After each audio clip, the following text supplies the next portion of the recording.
Bro, the fact. I remember. Oh, God. Come on, let it out. We hear it out, Okay, dog. this guy. Okay, so this guy. So this guy had doing my monthly counseling. This is where I just decided to fuck the army. What up, battle buddies? Welcome to the Combat Carl Show. Real vets, real talk, slightly inappropriate. I'm your host, Combat Carl, Army vet, and your favorite supply guy. On the show, we're gonna cover it all, from your first pair of boots to your final salute. No filters, no fluff, just vet stuff. And like I can't understand why his wife constantly calls the office. Like why doesn't she call his cell phone? You know what I mean? So one day I'm like, I kind of put it together, and I'm kind of a bitch like that. But I remember she called the office, and I was like, "Hello," and she said, "Oh, it's my husband here." And I said, "No, he's at the range." I said, "But why don't you call his cell phone?" And she said, "He has a cell phone." I said, "Of course he does. I issued him one." Holy Here's his phone number. guacamole, holy guacamole, holy guacamole, holy guacamole. Combat Carl Show, let's go.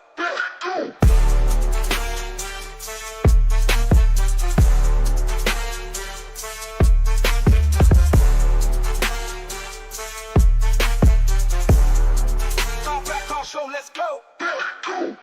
What up, battle buddies? Welcome to the Combat Carl Show. I'm your host, Combat Carl, with another edition of the show, and I have my good friend, Sergeant First Class Roxanne Curtis. How you doing, homie?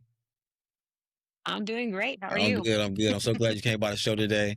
I just want to give you your flowers. I thought you were super dope when we served together back then, and yeah, let's just get the show started. You know what I'm saying? I All right. appreciate your patience. Thank Stop you. by Thank you. too, though, for the record. Um, so let's get I into it. appreciate your patience with me also. Let's talk about the first time we met. Do you remember the first time we met? No, my memory's shit, actually. I'm Actually. trying to think. So 2012, let's see. Where were we? Were we already boots on the ground in Afghanistan? When did you get over there at Or 137? Because I was there before we I got left. there. Okay, so if you got there before we left, I was the last plane out. I was a surprise to the unit, I I think. felt like that was true. I mean, you just showed the S4. I thought I was tripping. But you was HHB. Well, so when did you go down to HHB then? I didn't go down to HHB until after deployment. When Captain Mm, Abel, well, we came back from deployment and Captain Abel took command of HHB. He was like, "I'm not going anywhere without her." okay, And he pulled okay, me down to HHB with them. So I moved from S4 to HHB. okay. So So I ain't tripping then. So you did show the lagman to S4 straight up. yeah. I thought I was tripping. So Yeah, yeah. no, I was on the last plane out because they were trying to find me a female battle buddy to come out with. Okay. That was right when they opened up combat arms to Mm-hmm. females. And or they were introducing female, or I guess females, into combat arms units or whatever, which to me is crazy because I've been with combat arms almost on and off throughout my career Yeah. prior to all of But you that. know, like officially though, you know how they were doing it though, because Yeah, you know, we'll get officially. into it. We'll Yeah. get into it. Yeah. All right, so let's tell the people where you from, G. Okay, I'm from San Antonio, Texas originally, Okay. And when did but I you kind of join? hopped around everywhere. Oh yeah. Okay, so when did you join the military? Yeah. I joined April 2001, but I joined out of Columbus, Georgia. Out of Benin, huh?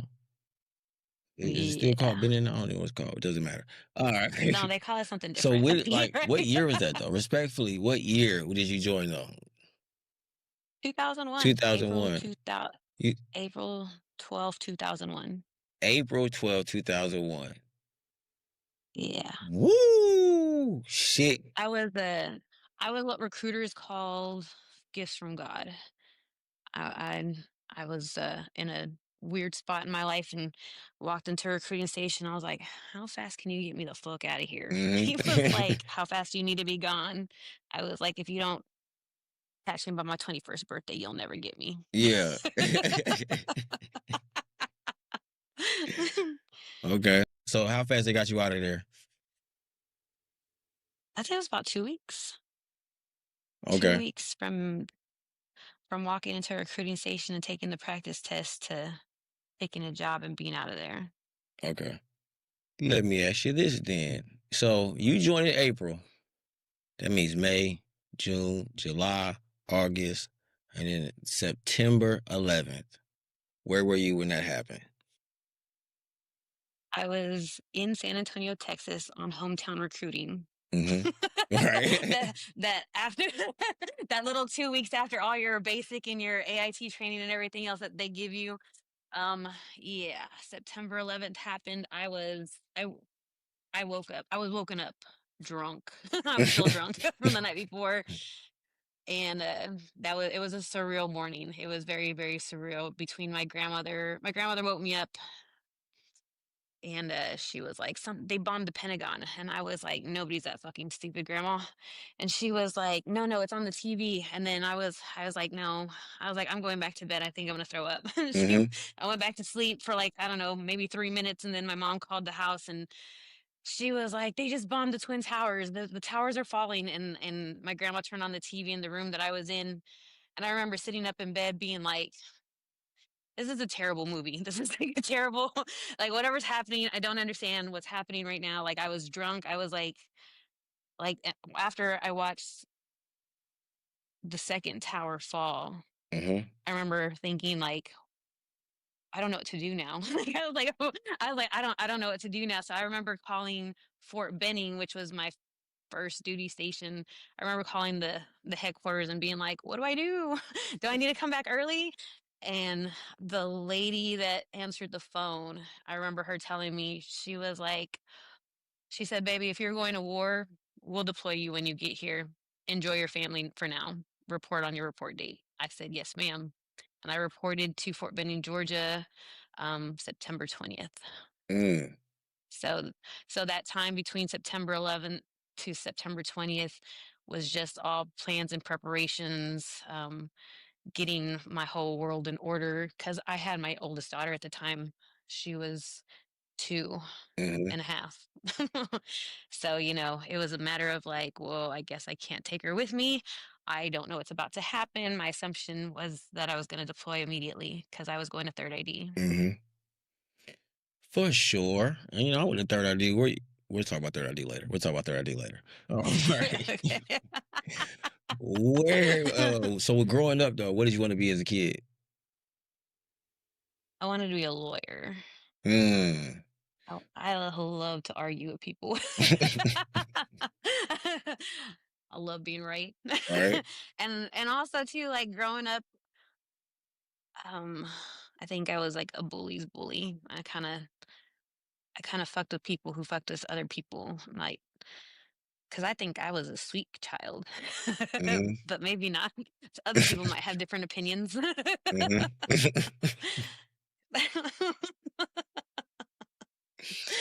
Could be true. It could be true. Yeah. Yeah. I mean, my brother might have a different perception of me as growing up as a child, but yeah, I wanted to be a lawyer. I wanted to defend the weak. Let me ask you this. So why you ain't do that then? At least do that in the military. You know, Good question. because it's I really enjoyed what we did. I really enjoyed Mm. my MOS. Speaking of I that, what is your MOS? I was a 92 Yankee. Yes, you were. Tell the big homie. Faux life. Yeah. I still have very I still have a lot of Yankee tendencies. Right. Tactically acquiring stuff and Mm-hmm. making shit appear and disappear. Mm-hmm.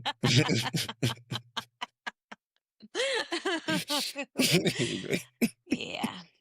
It was a Right. power trip. Our job was a power trip. Our job, Yeah. I think, is the greatest job in the freaking army. I tell him, man, like it was the best. Like I couldn't have felt like I could do other stuff, but like it was the best for me. To be in it, it was like you get like okay, really come in as a private, but you have a position of power immediately once you get there. We were gods. We were gods off the rip. He like You couldn't. We were couldn't gods off tell the me rip. shit. I Was tell like, people, you couldn't tell me shit. Oh, you want to tell me something? You need that box of pens, sir? Sorry, don't have I'm them. out. Just I'm clean out. out. I'm I'm out. out. I'm out of pens.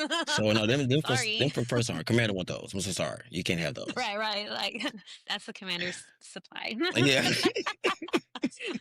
Oh, you need patches? Damn, they're on back order. Man, boots? Oh, yeah, man. Man, They sell them down there though. They sell them down there right, though. right. Yeah, they sure do. I definitely, you right though. Oh, I y'all was on need a a new power trip guidon? though. Y'all need a new guidon? It was a huge power trip, especially where we were at. Yeah, When we were there, we were gods. yeah, yeah, yeah. Gods among men. Yes, I tell people all the time, I'm like, I had to take a real hard step back once I retired. uh-huh. Um, because yeah, it is a power trip. Like seeing how people operate on the civilian side versus the military.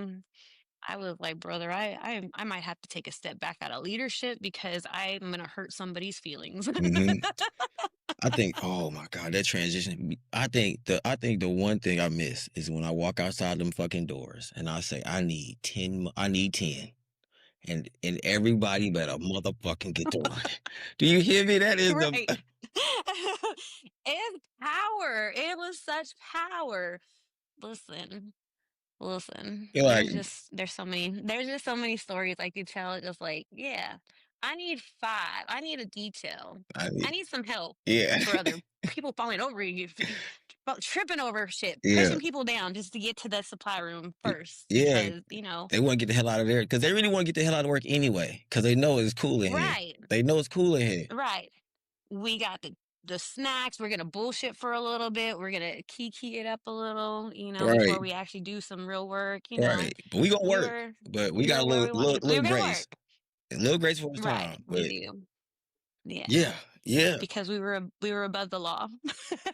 Now that is another thing. Like we really were, and like I don't want to give them that type of sauce, but like supply was it. Like you couldn't tell me The shit. plot Like was no. Like, oh yeah, I tell people all the time, like, I had the greatest job in the army. I had the greatest job in the army, and it nobody could touch me.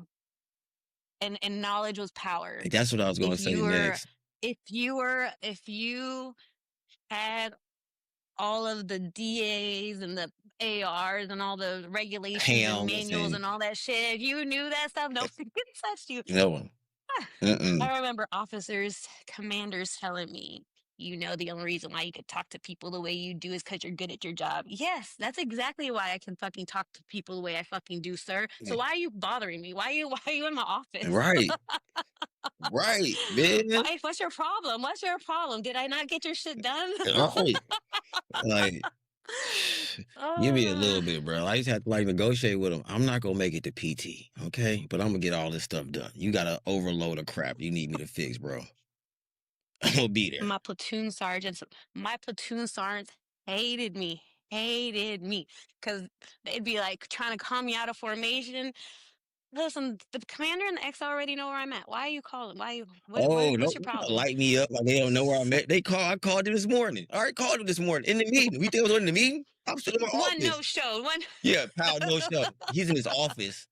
I see. First off, how you right. trying to fire on me when your supply guys, 90% of your supply guys are either in better shape or as in top shape as your top guys. Period. Right. Period. I'm just Listen, my last 5 years in the army, I'm gonna be real. I didn't have to do a PT test if I didn't want to. I did it for show, like just to show, listen, hey, I'm here, maybe about once a year, and I was still running circles around these men, these grown at these recruiters.